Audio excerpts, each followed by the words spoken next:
After midnight tonight, police and border officers will enforce the agreement and return irregular border crossers to the closest port of entry with the United States.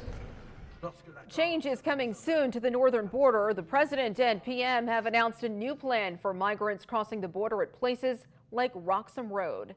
Thanks for being here on a Friday night. I'm Lauren Maloney. Let's get to this continuing coverage. The new policy means asylum seekers without U.S. or Canadian citizenship will be sent back across the border if they try to cross. This closes a years-long loophole in the North Country where thousands of migrants have been using the remote Roxham Road to gain access to Canada. ABC 22's Matt Holderman was there today where things were already looking different. Well, it was an eventful Friday here at the U.S.-Canada border on Roxham Road as things changed really throughout the entire day. It all started off business as usual for the most part in the early afternoon, with taxi drivers dropping off asylum seekers here looking to cross the border. But just a couple hours after that, things looked a lot different.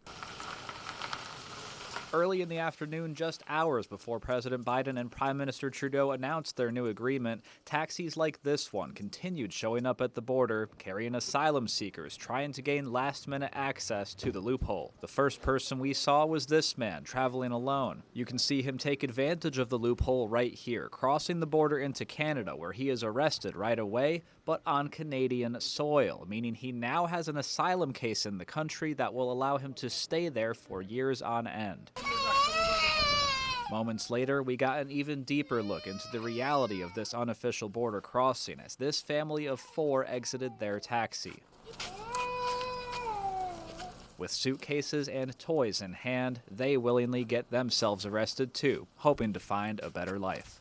You're under arrest where they go into Canada. You understand that? We're also making good on our commitment to address the historic levels of migration in our hemisphere. A couple hours northwest into the Canadian capital of Ottawa, Biden and Trudeau announced the end of the Roxham Road loophole together, saying they'd been aware of it for years, but waited to make a long-term agreement like the one signed today, rather than find a short-term solution. We couldn't simply shut down Roxham Road and hope that everything would resolve itself, because we would have had problems. The border is very long. People would have looked for other places to cross, and so that's why we chose to modernize the Safe Third Country Agreement. Once the two leaders made the announcement official, things started looking different here on Roxham Road. The signs that once stood in place to give asylum seekers information were taken down, and new signs were put up.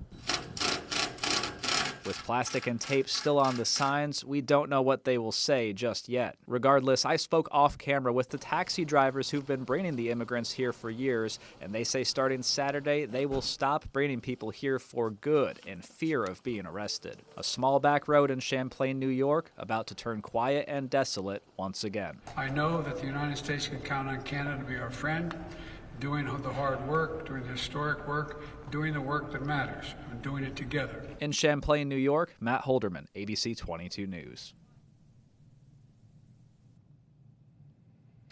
The Bidens have flown back from Canada following a state dinner hosted by the Prime Minister. They landed in Delaware just a few minutes before the top of the hour.